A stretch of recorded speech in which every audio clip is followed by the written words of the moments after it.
चलिए। सनाद्यन्ता धातवः कृत्तद्धितसमासाश्च एकशेष और ये सन डन डन डन डन हो गया। पांच पांच क्योंकि कृत तद्धित समासाष्ट में आपने हाँ, तीनों तीन है। वृद्धि बता हाँ दिया उसने। हाँ। चलिए। धन्यवाद। अब वेदा जी का भी प्रश्न हो गया है। दो लोगों ने कंट्रीब्यूट कर दिया है, वेदा जी और गायत्री जी। अब और लोग पूछिए प्रश्न, बोलिए।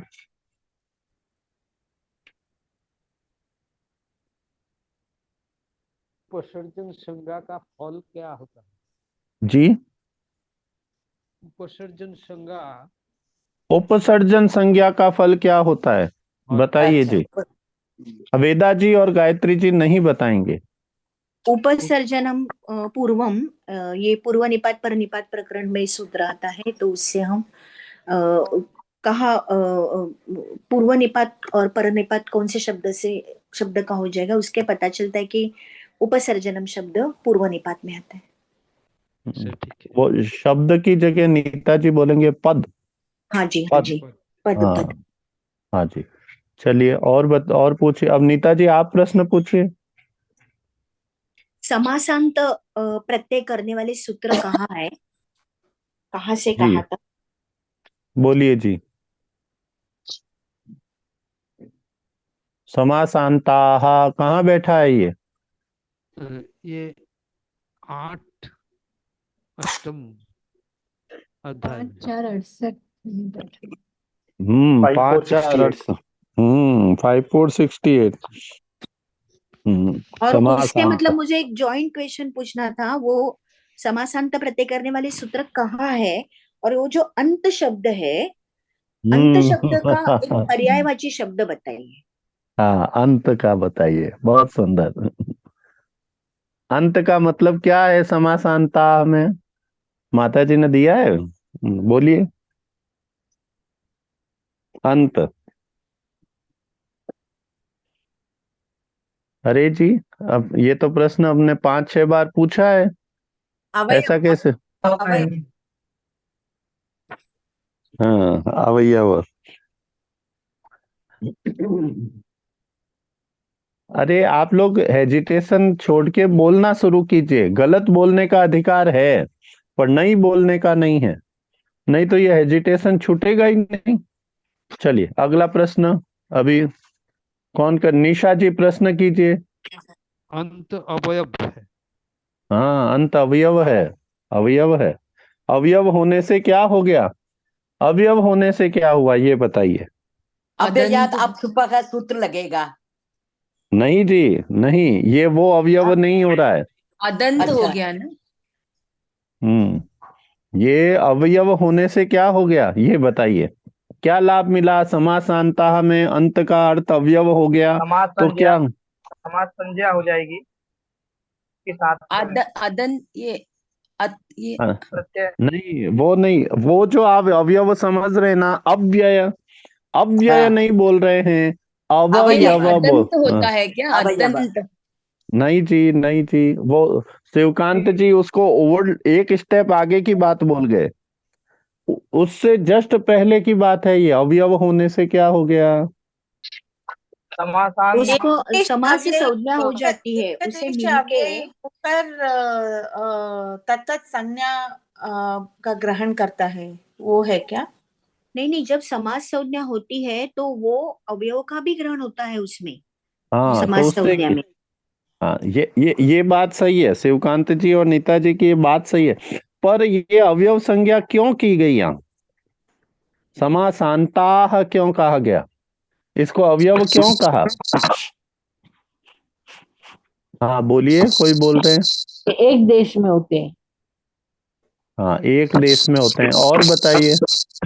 हमें वो उसके साथ ही अवयव बना के ही संज्ञा करनी है। यदि समास होने के बाद हम उसे लगाने जाएंगे तो वो अवयव नहीं हो जाएगा, अवयव माना नहीं। हाँ, ये बात। समास संज्ञा होने के पहले ही जुड़ेंगे। हाँ, ये बताता है कि अवयव, समासांताः कहने से क्या हो गया, ये अवयव हो गया।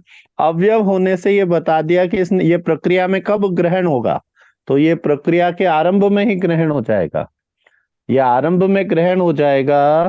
पूर्व कल्पित मनोकल्पित दो पद पहले से ध्यान रख लेंगे और फिर समास संज्ञा करेंगे, तो ये जो समास का अवयव होगा, ये अंत का मतलब अवयव है, अव्यय नहीं है, अवयव है। बहुत सुंदर प्रश्न है। और पूछिए नारायण जी, सर प्रश्न कीजिए कोई। जी, ये स्वपद विग्रह है और अश्वपद विग्रह है, इसके बारे हाँ में जी, बताइए जी। स्वपद विग्रह, अस्वपद विग्रह, बताइए कोई। पद विग्रह होता है कि जो अव्यय जो विग्रह में जो जो पद दिखते हैं वो समस्त पद होने के बाद भी वही पद दिखते हैं। जी। और और पद ये हम्म, है कि जो ये है कि वो समास होने के बाद उसका अर्थ अलग हो जाता है। यानी कि राज पुरुषः, राजा नस पुरुषासु ऐसे करने से राज संबंधी पुरुष ऐसे उसका ज्ञान वहां भी होता है, यहाँ भी समस्त पद में राज पुरुषा में होता है। और अस्वपद में क्या होता है कि कृष्णा कुछ वो एग्जाम्पल है उसमें कृष्ण सर्प कृष्ण का अर्थ सर, होता है पूर्वक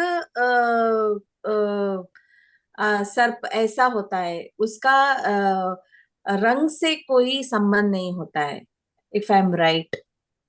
हल्का सा वो है उदाहरण, कृष्ण सर्प। पर न सर, उसका उसका अर्थ क्या होता है, कृष्ण सर्प का अर्थ? कार्कोटिक विश्व युक्त युक्त सर्प हाँ का अर्थ हो, हाँ ना कि हाँ। उसके रंग के हिसाब से, यानी कि ब्लैक कलर उससे नहीं जाता, वो अश्वपद विग्रह होता है। लाइक वो जहत लक्षण होता है। अनिल अच्छा, जी, यहाँ पे एक प्रश्न था, ये अनिल जी, वृत्ति से हाँ रिलेटेड होगा ना? हाँ जी। अनिल जी, ये हाँ जी। जहत क्वेश्चन होता स्वार्था है और कि अजहत स्वार्था वृत्ति के रिलेशन में होगा ना? और हम्म। ये अस्वपद से इसका मतलब अस्वपद तो विग्रह का है और ये अर्थ का जो है वो वृत्ति का है, राइट? इसमें दो बातें मिल गई है, कृपा जी के उत्तर में दो बातें मिल गई। अब हाँ मैं जी। उसको कॉन्सेंट्रेट करता हूँ प्रश्न को। हम्म अब बताइए, जो नित्य समास है, जो नित्य समास है और जो विकल्पेन समास है, उन हम्म दोनों में क्या अंतर होता है? विकल्पेन जो है वो स्वपद होता है और नित्य होगा वो अस्वपद होगा। तो ये नित्य समास कहाँ बैठे हैं जी? सब लोग बोलिए जी। नहीं विभाषा तो के पहले। हाँ, तो ऐसे नहीं होता है। मैं आपके सामने, आप मेरे सामने नहीं, दोनों कहाँ आमने सामने है वो बताइए।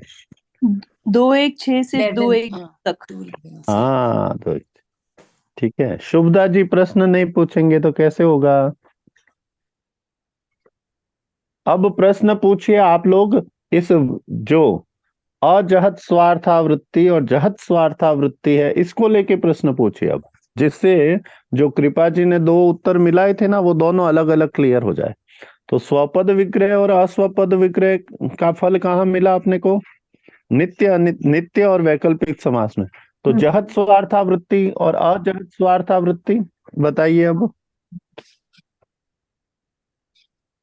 नहीं, मुझे समझ में नहीं आया। मेरा तो दो अपने अर्थ का त्याग करके अन्य अर्थ को कहते हैं तो वो जहत स्वार्थावृत्ति है, और अपने अर्थ का त्याग किए बिना अर्थ कहते हैं तो वो अजहत स्वार्थावृत्ति। दोनों के उदाहरण दीजिए नीना जी।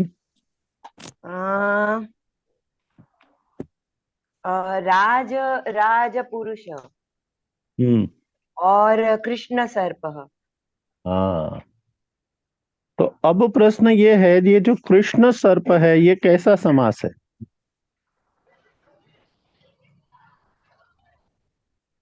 जो ये वैकल्पिक होगा। नित्य समास है। अब नहीं, जो वो कृपा जी प्रश्न कर रहे हैं ना वापस, कि मैंने तो सही बताया, तो अब स्वपद। उनको हाँ, वो बताइए। कृष्ण सर, अर्थ भिन्न होता है तो कृष्ण सर, विग्रह तो वाक्य में कोई भेद नहीं। जब विग्रह उसका सेम अर्थ होगा, यानी काला सांप ऐसा लेंगे हाँ तो अलग हो जाएगा, और जहरीला सांप लेंगे तो वो अजहत स्वार्थावृत्ति हो जाएगी। चलिए, अब मुझे ये अच्छा, मैं क्यों प्रश्न पूछ रहा हूँ, आप लोग पूछेंगे अभी 5 मिनट और पूछिए जी। मैं देखता हूँ कौन है। आदर्श भैया का, आदर्श भैया और शिवकांत भैया कैसे सुन रहे होंगे, उनका माइक ही ऑन नहीं है, उनके पास तो ध्वनि नहीं जा रही है। चलिए संदीप भैया, आप भी कोई प्रश्न पूछ सकते हैं, हम लोग अभी समास में प्रवेश कर रहे हैं। हाँ जी, अभी हमने 200 कहाँ तक कर लिया है जी हमने? 240। 240 में अब हम जा रहे हैं। व्यापेक्षा लक्षण सामर्थ्य समर्थः पद विधि का भाष्य चल रहा है अभी। माता जी ने जो लिखा है उससे पूर्व तक की बात हो गई है। चलिए, हाँ और पूछिए जी कोई। इंदु जी ने तो एक प्रश्न पूछा था, नीना जी ने भी पूछ लिया। ऋषा जी कोई प्रश्न पूछिए। मेरा एक प्रश्न है, लेकिन मेरे पास ही जवाब उसका क्लियर नहीं है। आप तो प्रश्न पूछ दीजिए। हाँ, प्रश्न ये था कि उपसर्जन के और एक भी संज्ञा सूत्र है, नहीं प्रथमा क्या है प्रथमा उसका? निर्दिष्टम। नहीं, आप प्रश्न वापस पूछिए। उपसर्जन उपसर्जन संज्ञा करने वाला सूत्र है, वो प्रश्न ये है, उपसर्जन संज्ञा करने वाला तो यही सूत्र है, परंतु उपसर्जन शब्द के प्रयोग से उसी के बाद एक सूत्र बैठा है, वहां उपसर्जन का फल क्या है, ये प्रश्न तो नहीं। माता जी ने बोला है उपसर्जन संज्ञा करने वाला दूसरा सूत्र। हाँ, गो स्त्री और उपसर्जनस्य कह रहे हैं ना आप, यही कह रहे हैं ना? पेज 227 पे एक विभक्ति चार पूर्व निपाते। हाँ, ठीक है, हमने किया है, ये डिस्कस किया है जी। हाँ, इसीलिए, लेकिन वहां पे थोड़ा डाउट, मतलब थोड़ा कंफ्यूजन है। ठीक, ये तो समझ में आया, एक विभक्ति पूर्व निपाते समझा, लेकिन उसका जो गौ स्त्री और उपसर्जन, देखिए 3 बातें हैं जी। हाँ, पहले बताइए, उपसर्जन संज्ञा करने वाला डिफॉल्ट सूत्र कौन सा है?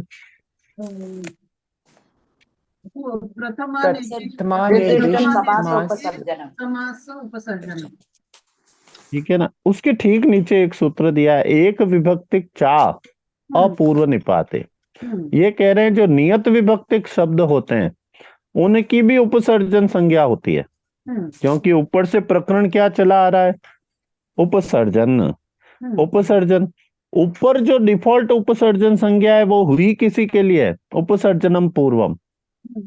तो उपसर्जन संज्ञा का डिफॉल्ट फार्मूला है प्रथमा निर्दिष्टम समास उपसर्जनम, और उसका डिफॉल्ट जो फल है वो है उपसर्जनम पूर्वम।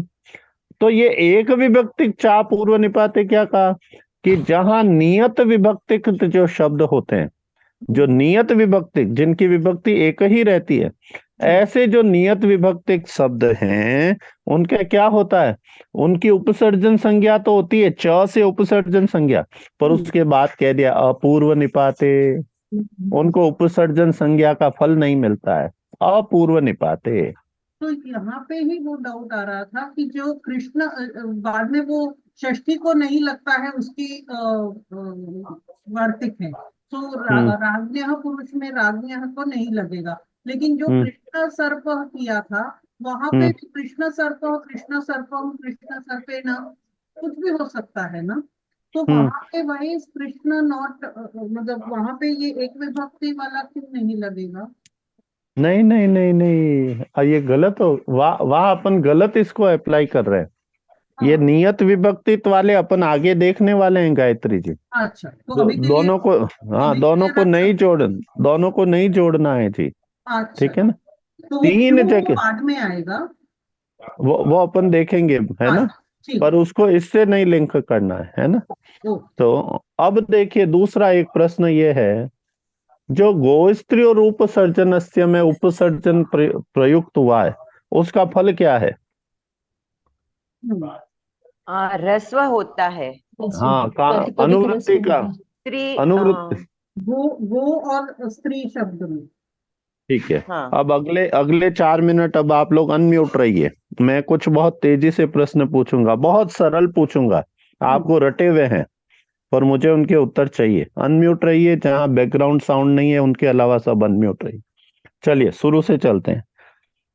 हाँ, ये बताइए समास किनके बीच में होता है? समर्थ पदों की। समास किनके बीच में होता है? पदों के बीच में होता है। ठीक है। अब मुझे ये बताइए, क्या सृष्टि में सभी पदों का सभी पदों के बीच समास हो सकता है? नहीं हो नहीं। सकता। नहीं। समर्थ पदों तो के। किन किन पदों के बीच में समास हो सकता है? समर्थ पद में के अन्वय बीच। होते हैं। हाँ, तो इसका हमें कैसे पता चलेगा? 2:1:5 से 2:2:29 तक। 2:1:5 से 2:2:29 के बीच में जो कहा गया है वहां पाणिनि भगवान ने उनका परिगणन कर दिया है। ठीक है। अब जब ये पद आपस में जुड़ रहे हैं तो फिर समास से प्रातिपदिक कैसे बन जाता है? हाँ, उसके बीच में एक चीज आ गई, सुपोध, ये प्रातिपदिकम। तो उसके बीच में क्या स्टेप आएगा? एक सुपलुक, ये विभक्ति का लुक। हाँ, ये ध्यान रखना है। अच्छा, अब बताइए, आपको पता चल गया कि ये इन पदों के बीच में समास होगा। तो समास में तो 2 पद होते हैं, 2 या 2 से अधिक पद, 1 से अधिक पद। तो बताइए अब उनकी पोजीशनिंग कौन डिसाइड करेगा कि पहले कौन बैठेगा बाद में कौन बैठेगा? पूर्व निपात और पर निपात में निपात, सूत्र पर निपात। तो 2130 से लेके 2138 तक। हाँ, अब ये बताइए, जब आपने ये डिसाइड कर लिया कि पहले कौन बाद में कौन बैठेगा, तो ये दोनों ही पद हैं, ये दोनों ही पद हैं, तो इनसे रिजल्टेंट हमें प्रातिपदिक चाहिए। तो इनमें पद में लगी विभक्तियों का क्या होगा? लुक हो जाएगा। वो किस सूत्र से होगा? अब बताइए, इस सूत्र से इन विभक्तियों का जो लुक है वो क्यों हो जाएगा? क्योंकि प्रातिपदिक चाहिए तो उसमें वो प्रकृति होती है, तो उसमें प्रत्यय नहीं हो सकता। नहीं, इसलिए कि इसकी प्रातिपदिक संज्ञा है। हाँ, देखिए, उसमें प्रत्यय नहीं हो सकता ना। नहीं नहीं, वो तो अपन कह रहे हैं अपनी कॉमन सेंस यूज कर रहे हैं। जब शास्त्र विधि काम में लेंगे तो क्या कहेंगे हम? क्योंकि कृत तद्धिक समासाश्च से जिसकी समास संज्ञा, हमने पहला स्टेप क्या किया था? समास संज्ञा। जब हमने 1 से अधिक पदों को आपस में बैठा दिया, उनमें समासांता लगा दिया, और फिर जब वो समास संज्ञा कर दी, तो अब बताइए ये जो सब मेल मिलाया आपने पदों का, समासांत का, इस पूरे मेल का नाम क्या हो गया? प्रातिपदिक। प्रातिपदिक। तो संज्ञा उन्होंने पहले दी, अब क्या लिमिटेशन आई? जो धातु संज्ञक अथवा प्रातिपदिक संज्ञक होता है उसके बीच में कहीं कहीं उसमें कहीं भी सुप बैठा दिख जाए तो उस सुप का लुक कर दीजिए। आपका उत्तर समझ की दृष्टि से सही है, परंतु उसमें क्रम भेद आ गया। हम इसलिए नहीं कर रहे हैं कि हमें प्रातिपदिक चाहिए, क्योंकि ये प्रातिपदिक है इसलिए अब इसमें विभक्ति नहीं रह सकती। जी जी, हाँ ना, बात वो सही थी समझ की दृष्टि से, पर कहने की दृष्टि से क्रम बदल जाएगा।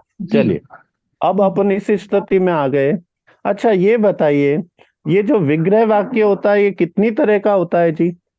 2 प्रकार का, स्वपद विग्रह वाक्य और अस्वपद विग्रह वाक्य। और लौकिक और लौकिक और हाँ, अलौकिक। लौकिक और अलौकिक। तो बताइए, हमारे समास में हम लौकिक विग्रह वाक्य काम में लेंगे या अलौकिक?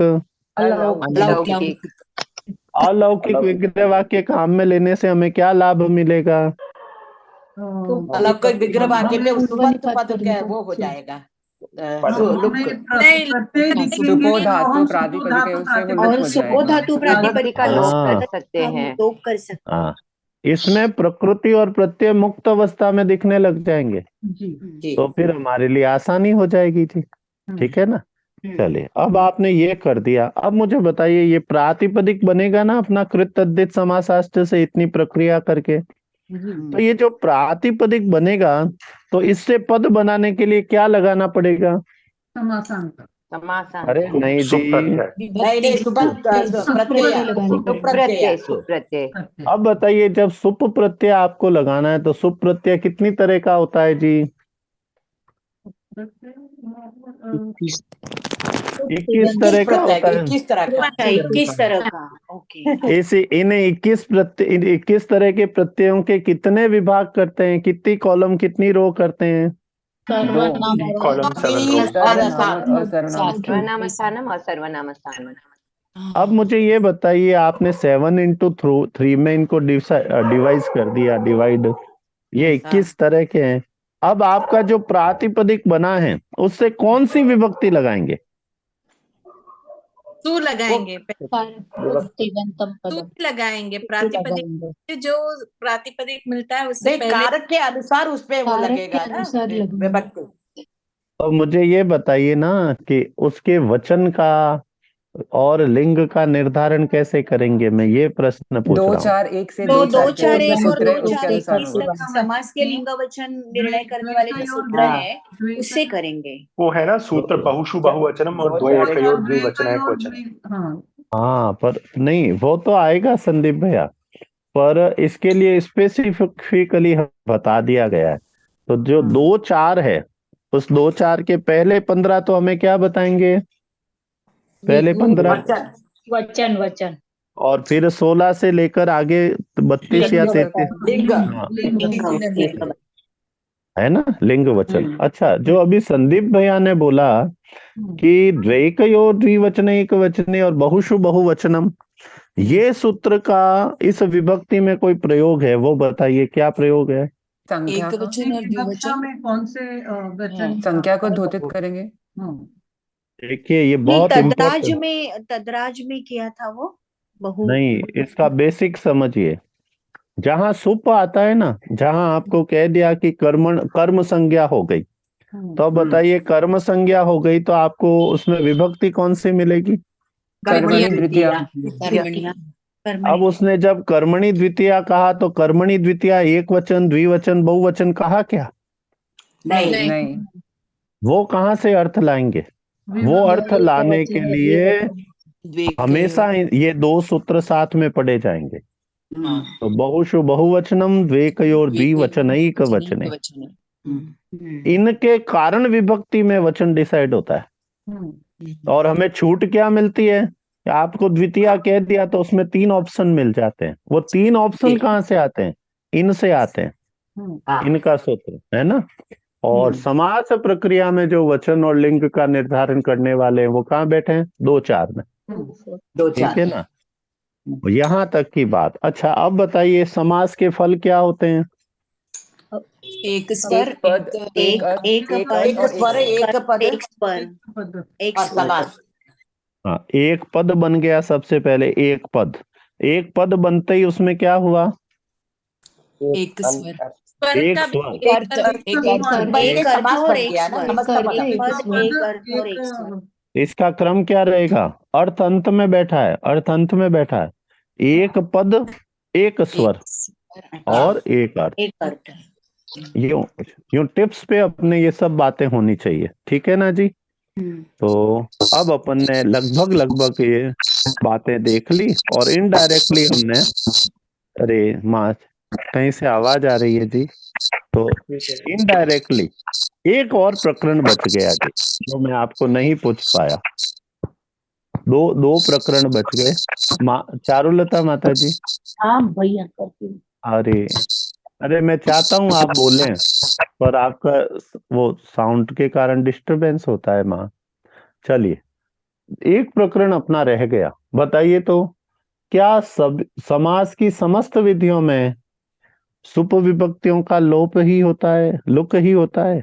नहीं, नहीं अलुक अलुक प्रकरण अलुक अलुक वाले अलग उत्तरस्य 6-3 में अलुग उत्तर पदे, अलुग उत्तर पदे, ये कहाँ बैठा है जी? 20 सूत्र है। अब मुझे एक और साम्यता बताइए। ये समाज से हम पद बना रहे हैं ना, अंत में पद ही बनेगा। मुझे ये बताइए, जब हम पद बनाते हैं तो पद बनाने में दो तरह की प्रकृति और प्रत्ययों का हमने लिया है काम में। धातु से हमने धातु से लगने वाले तीसरे अध्याय के प्रत्यय कहे, तो मान लीजिए तिंग प्रत्यय लगा, तो जब धातु से प्रत्यय आ गया, तिंग अथवा कृत लगा, तो प्रत्यय और प्रकृति पास में बैठते ही पहला काम क्या होता है? पद एक दूसरे को नहीं प्रभावित धात्वादेश व प्रत्ययादेश प्रभाव करता है। प्रभाव करते हैं। तो धात्वादेश अथवा प्रत्ययादेश मतलब दोनों एक दूसरे में परिवर्तन का प्रयास करते हैं अपने हिसाब से। ये पहला काम होता है। ऐसा कैसा हमने सुप में पढ़ा था? सुप में भी तो हाँ, नहीं सुप प्रक्रिया में भी ऐसा ही पढ़ा था। प्रकृति आदेश पढ़े थे, प्रत्यय आदेश पढ़े।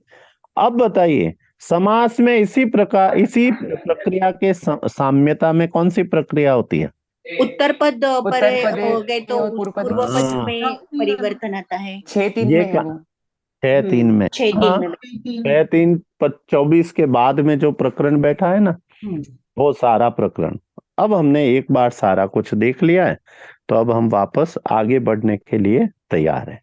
अभी हम क्या पढ़ रहे हैं? अच्छा, दो काम हमने और कर लिए ना। समासांताः तो पढ़ना पड़ा, तो हमने दो संज्ञाएं वापस पढ़ी। कौन कौन सी? समासांताः के लिए दो संज्ञा पढ़ी ना अपन ने। हाँ, भ और पद संज्ञा पढ़ ली, ठीक है। चलिए, उसके कार्य भी हमने पढ़ लिए। तो ये बताइए, ये जो समासांता है, ये किस तरह का प्रत्यय है?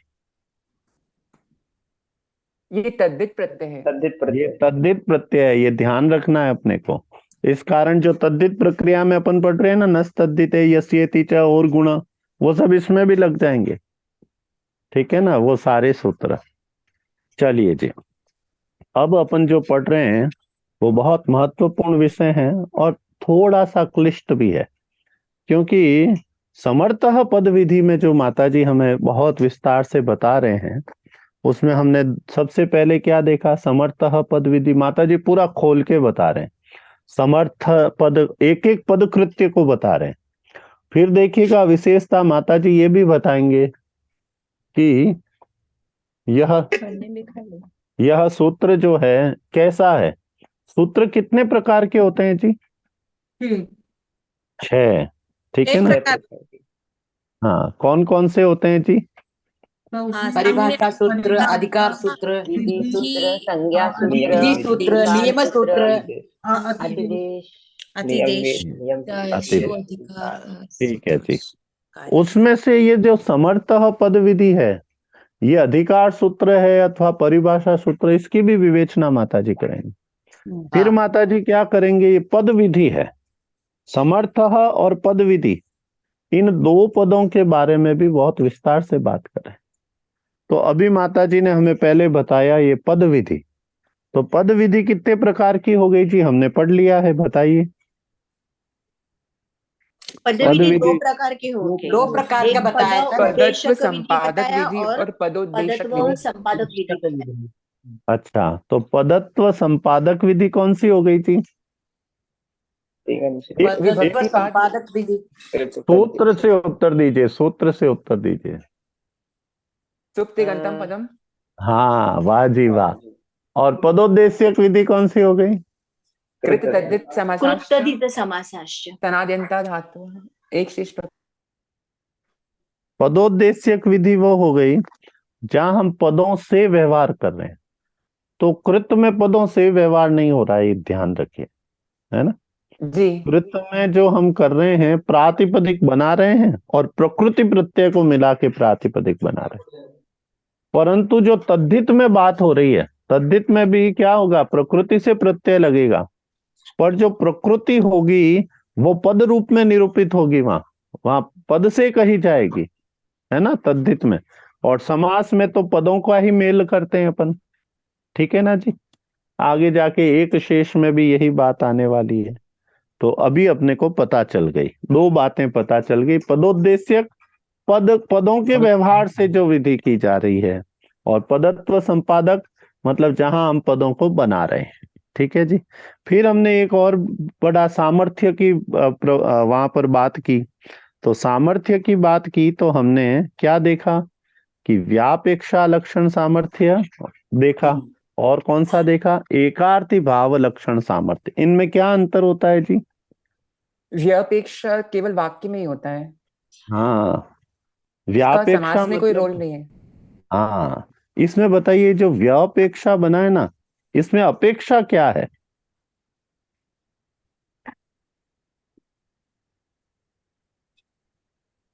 हमने चर्चा की थी। आकांक्षा, हाँ योग्यता और सन्निधि के कारण। हाँ, देखिए ये कोई भी पद पास में आते हैं ना तो तीन कारणों से आते हैं। वो तीन कारण कौन कौन से अभी श्रेयांश जी ने बताए अपने को, कौन कौन से कारण से आते हैं जी, बोलिए। आकांक्षा, आकांक्षा, योग्यता और सन्निधि। हाँ, तो ये जो सन्निधि हुई है उनकी, उससे पहले क्या हुआ है, आकांक्षा और योग्यता, तो इनके कारण से वह आते हैं। और क्या कहा था उन्होंने, सबों में क्या होती है, अपने अपने पद को अलग से कहने की सामर्थ्य होती है। राज्ञ पुरुष अलग अलग बैठे हैं, ये वाक्य में बैठे हैं। अब बताइए राज्ञ पुरुष जो है, इसमें जो ये राजा का वाचक राज्ञ शब्द है, ये पद अपना स्वतंत्र बैठा है ना जी। और पुरुष भी स्वतंत्र बैठा है जी। अब जो यहाँ पर राज्ञ जिसकी विभक्त्यंत शब्द है राजा, वो राजा क्या बता रहा है, किसको डिनोट कर रहा है? पुरुष को। अरे नहीं जी, राजा किसको डिनोट कर रहा है? राजा राजा राजा एक पद किसको डिनोट कर रहा है? हाँ एक पद को जिसने धारण किया है। हाँ, प्रधानमंत्री। प्रधानमंत्री, प्रधानमंत्री मतलब पोस्ट, एक पद है। जब वो पद है तो उसकी विशिष्ट शक्तियां हैं। तो राजा एक पद है, ठीक है जी। तो उस राज पद को बता रहा है। और पुरुष क्या हो गया, पुरुष क्या हो गया, मनुष्यों में जो पुल्लिंग को धारक कोई भी व्यक्ति है उसका नाम क्या हो जाएगा, सामान्य पुरुष, पुरुष हो जाएगा। तो ये दोनों अपने अपने अर्थ को कह रहे हैं, ठीक है जी। अब क्या हो रहा है, अब इनके अर्थ में, अब क्या कह रहे हैं, इन दोनों में क्या है, स्वतंत्रता है। ध्यान दीजिए, मैं कल से उठा रहा हूं और वापस आज तक आऊंगा। तो पेज नंबर अपन 239 पर है, 239 पर। और अरे जी आदर्श भैया, व्यापेक्षा लक्षण सामर्थ्य हम चल रहे हैं। तो क्या क्या बातें कही इंपॉर्टेंट, वह बात देखिए। क्या करते हैं, ये पद अपना अपना अभिधान कर रहे हैं। और जब ये स्वतंत्र हैं तो इनमें क्या हो गया, जब ये स्वतंत्र हैं तो स्वतंत्र होने के कारण ये स्वयं किसी भी पद से जुड़ सकते हैं। जब वो स्वतंत्र हो गए तो उनमें सामर्थ्य क्या आ गया, अब वो किसी से भी जुड़ सकते हैं, ठीक है जी। तो उनमें जुड़ने की समझ। अब देखिए मुझे ये बताइए, हम लोग गले की चेन पहनते हैं ना, गले में चेन या वैसा ही ब्रासलेट, तो उसमें क्या होती है, छोटे छोटे ब्लॉक्स होते हैं जिनके दोनों सिरे खुले होते हैं एक दूसरे से जुड़ने के लिए। जैसे मान लीजिए दोनों में हुक लगे हुए हों, तो दोनों हुक में सामर्थ्य है ना, अगर दोनों फ्री हैं दो कड़ियां, तो दोनों कड़ियां स्वतंत्र, तो दोनों तरफ आप किसी भी चीज को जोड़ सकते हैं ना।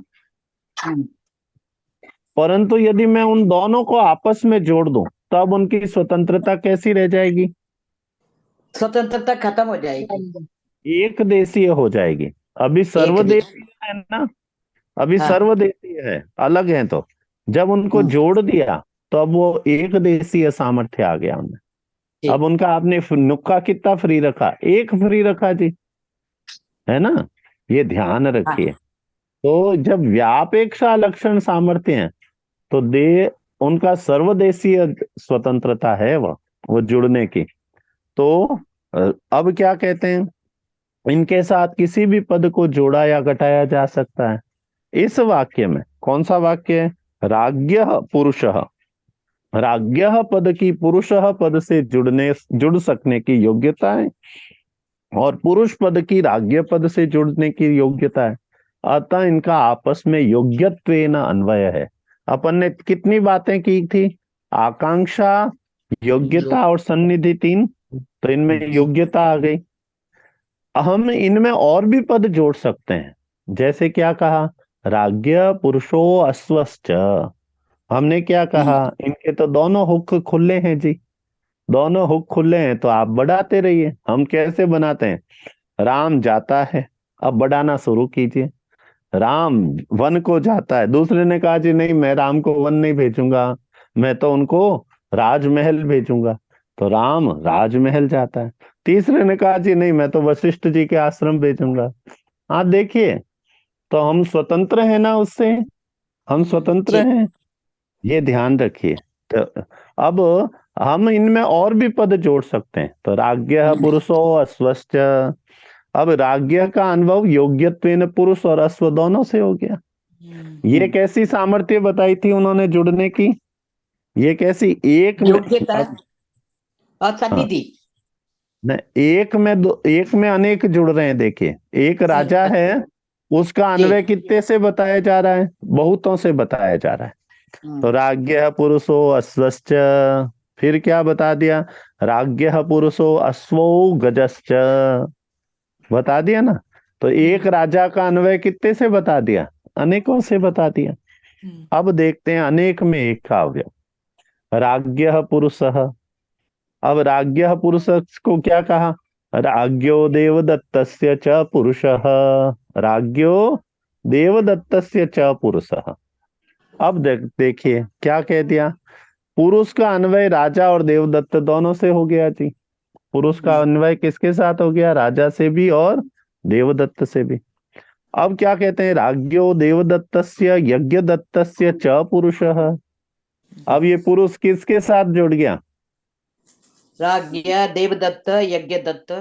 हाँ, तो योग्यत्वेन पुरुष का अन्वय राजा, देवदत्त और यज्ञदत्त, इन तीनों से हो जाता है। इस प्रकार वाक्य में सारे पद अलग अलग होते हैं, इनमें से किसी से भी कोई भी विशेषण लगाया जा सकता है ना। आगे जाके ये बात उल्टी पड़ जाएगी जब एकार्थी भावलक्षण सामर्थ्य देखेंगे। यहाँ हर एक से कितने भी विशेषण लगाए जा रहे हैं और वाक्य वही का वही रह रहा है। ऐसा क्यों हो पा रहा है जी? ऐसा क्यों हो पा रहा है? क्योंकि विशेषण और विशेष्य की बात यहाँ आ रही है। सर वह बात तो ठीक है, पर एक इम्पोर्टेंट बात अपेक्षा है लक्षण सामर्थ्य की वजह से। हाँ, क्या हो रहा है इसमें? जो राजा और पुरुष है ना, अभी वो आपस में जुड़े नहीं है जी जी। अब वो जुड़े नहीं है, इसका मतलब क्या हो गया? दोनों दोनों सर्वदेशीय अलग स्वतंत्र अलग हो गए, स्वरूप। जी। है ना। ये वाक्य में मिलती है, ये समास में नहीं मिलेगी। क्योंकि समास में क्या हो गया है कि बीच वाला जो हुक है वो उनका आपस में जुड़ गया है। इसके कारण वो एक देशीय स्वतंत्रता ही उनको मिलेगी, जो प्रधान होगा उसको, बाकी को ये स्वतंत्रता नहीं मिलेगी। ये टॉपिक अपना आने वाला है, इसलिए मैं बैक गियर में आया था। जब आगे मैंने उस टॉपिक को देखा तो विशेषण विशेष्य को बहुत विस्तार से माताजी बता रहे हैं, तो उसमें ये सर्वदेशीय स्वतंत्रता और एक देशीय वाली बात आने वाली है, प्रधान और अप्रधान वाली बात। इसलिए हमने इसको एक बार वापस देखा है। आगे चलिए। तो इस प्रकार वाक्य में सारे पद अलग अलग होते हैं, उनमें से किसी में भी कोई भी विशेषण लगाया जा सकता है। राज्ञः पुरुषः यह वाक्य है, यहाँ हम राज्ञ में रिद्धस्य यह विशेषण लगा सकते हैं, और पुरुषः में दर्शनीय यह विशेषण लगाकर रिद्धस्य राज्ञो दर्शनीय पुरुषः ऐसा कह सकते हैं। आगे भी इनमें इच्छा अनुसार पदों का संयोजन कर सकते हैं। वाक्य के ये पद आकांक्षादि के कारण परस्पर जुड़े हुए हैं। एक के जो आकांक्षा होती है ना, वो एक के अर्थ की संपूर्णता उस वाक्य में तभी होती है वो जब दूसरे से जुड़ा हुआ है वहां, ठीक है ना। तो अपेक्षा के कारण नहीं जुड़े होते हैं। आकांक्षा और अपेक्षा में कुछ अंतर होता है क्या जी? बताइए, कॉमन सेंस से बताइए। जो अपने को समझ में आए। कौन से दो शब्द? आकांक्षा अपेक्षा और माने किसी के वो हम चाहते हैं कि ऐसे हो, उसको अपेक्षा कहते हैं। और आकांक्षा आकांक्षा इज विश एंड आकांक्षा अपेक्षा इज इज एक्सपेक्टेशन इच्छा होती है, और एक्सपेक्टेशन। अपेक्षा मतलब किसी और से आप जो मतलब किसी और को कुछ करते हो। करना मतलब चाहते हैं किसी और से, तो वो अपेक्षा होती हाँ, ये अभी कौन बोले थे? है। मैं बोल रही थी स्मिता। हाँ, आप बहुत सुंदर बोले, बहुत पिन पॉइंट बोले आप, बहुत बढ़िया। दोनों में इच्छा होती है वेदा जी। जो आकांक्षा और हाँ, अपेक्षा है ना, वो दोनों ही इच्छा है, पर दोनों में एक शब्द का फर्क देखिए। एक में अक्ष आया है, आंखों अपेक्षा। से देखा। अच्छा, नहीं, आंखों से देखा नहीं होता है। जब साप अपेक्षा। अपेक्षा में क्या हो गया है? किसी से किसी से इच्छा है, किसी से इच्छा है, और अच्छा, आकांक्षा में इच्छा है। ठीक है ना? जैसे जैसे मुझे लड्डू खाने की इच्छा है, तो मैं बाजार जाऊं और लड्डू खा सकता हूं ना? हम्म, अब भोजन परोसा जा रहा है, और भोजन में जो लड्डू परोस रहा है, उससे मुझे लड्डू की अपेक्षा है। वो मेरे पड़ोसी को परोस करके मुझसे आगे निकल जाता है, मुझे बना बिना परोसे। अब बताइए, आपको लड्डू खाना था, और आपको लड्डू कौन परोसेगा? पंक्ति में बैठ के भोजन आप लोगों ने किया है ना, सभी ने, एक पंक्ति में।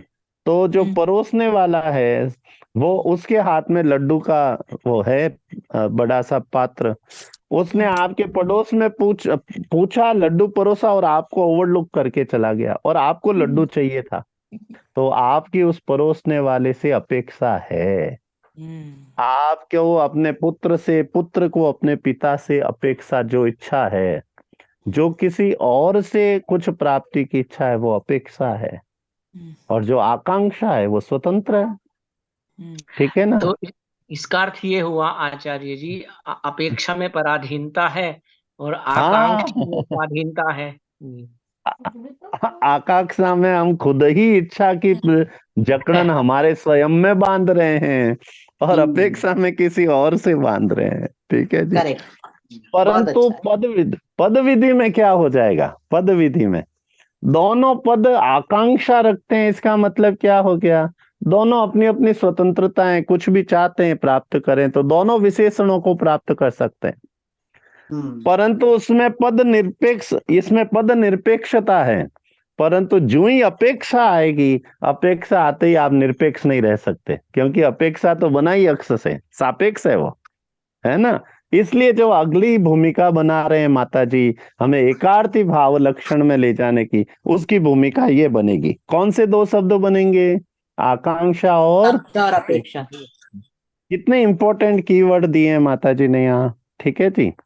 तो इन स्वार्थ पर्यवसायी पदों को एक दूसरे की अपेक्षा न होने के कारण उन्हें व्यापेक्षा सामर्थ्य कह सकते हैं। तो व्यापेक्षा कैसे बनाए? वी अपेक्षा सामर्थ्य। ठीक है ना? अपेक्षा है ही नहीं। ठीक है ना? आकांक्षा है। तो आकांक्षा होने से उनको स्वतंत्रता है, आकांक्षा स्वतंत्र होती है, और अपेक्षा होते ही क्या हो जाएगी? परतंत्रता हो जाएगी। इसलिए व्यापेक्षा लक्षण सामर्थ्य क्या होती है? स्वातंत्र्य होता है उसमें। उसमें सभी पद अपने अपने विशेषणों को लेने के लिए स्वतंत्र होते हैं, क्योंकि वहां अपेक्षा नहीं होती। क्या होती है? आकांक्षा। आकांक्षा होती है। यह व्यापेक्षा सामर्थ्य वाक्य में ही होता है जी। अब बोल्ड लेटर में है, मैं पैराग्राफ पढ़ रहा हूं। वाक्य में पदों का अपना अर्थ गौण न होकर प्रधान ही रहता है। वाक्य में जो जो पद आप में काम में लेंगे, उनकी अपनी अपनी प्रधानता रहती ही है। ठीक है ना? वाक्य में दोनों पदों के अलग अलग स्वर होते हैं। हमने जब समास का फल लिया था तो 3 बातें कही थी। एक पदम, एक स्वरम, स्वर्यम, और एक अर्थ। यहाँ क्या कह रहे हैं? दोनों पदों के अपने अपने अर्थ अलग हैं, तो दोनों दोनों मिले हैं क्या? तो दोनों ने मिलके एक पद नहीं बनाया है, अनेक पद ही हैं। दोनों के अनेक पद हैं, तो दोनों के अर्थ भी अलग अलग हैं, और दोनों के स्वर भी अलग अलग हैं। ऐसी बात कौन सी सामर्थ्य में हो रही है? व्यपेक्षा व्यापेक्षा लक्षण है ना, और वहां पर व्यापेक्षा है, ये किस में होती है? वाक्य में। वाक्य में होती है। अतः व्यापेक्षा लक्षण सामर्थ्य में सारी पद विधियों का संग्रह तो हो जाता है, किंतु समास का संग्रह नहीं होता है। यावान व्याकरणम नाम पदगंधः स सर्व संग्रहितो भवति, समासत्वे को असंग्रहितः। असंग्रहितः, ठीक है ना, समर्थ सूत्र का भाष्य है। तो यहाँ पर समास की प्रक्रिया में हमें केवल ये बताने के लिए कि यहाँ व्यापेक्षा लक्षण सामर्थ्य काम में नहीं आती है। तो व्यापेक्षा लक्षण सामर्थ्य से बचा हुआ एकमात्र विधि पद विधि कौन सी हो गई? कौन सी हो गई? समास पद विधि। समास भी तो पद विधि है। तो समास में व्यापेक्षा लक्षण सामर्थ्य नहीं होता है, तो कौन सा सामर्थ्य होता है? एकार्थी भाव लक्षण। क्योंकि समास का फल ही क्या होता है?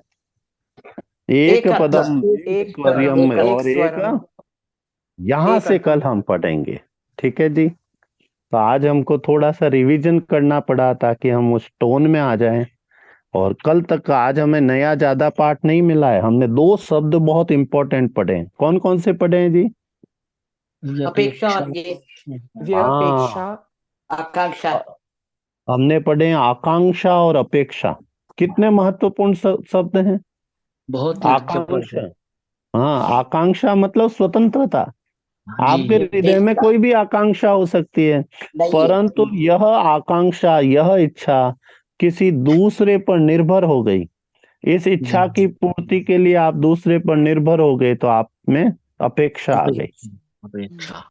परंतु अनिल जी ये क्यों कहते हैं इस व्यपेक्षा सामर्थ्य का समास से कोई लेना देना नहीं होता है? हाँ, क्यों नहीं होता है? आप बताइए, समास का फल क्या है?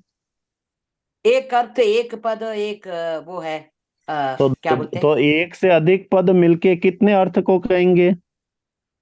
मतलब बहुत सारे अर्थ को कहेंगे। नहीं जी, समास में जब समास में तो एक अर्थ कहेगा। जैसे ही एक अर्थ कह देंगे तो बाकी उनके अर्थ चले जाएंगे, तो फिर क्या होगा? उनमें फिर वो स्वतंत्रता समाप्त हो जाएंगी। तो व्यापेक्षा लक्षण सामर्थ्य की तो बात ही ये है कि वो अपनी स्वतंत्रता बरकरार रखते हैं, कायम रखते हैं। तो इसलिए वहां पर समास की बात हो ही नहीं सकती, क्योंकि समास इसीलिए होती कहते हैं कि सिर्फ वाक्य में ये इसका प्रयोजन है। हाँ, ठीक है जी।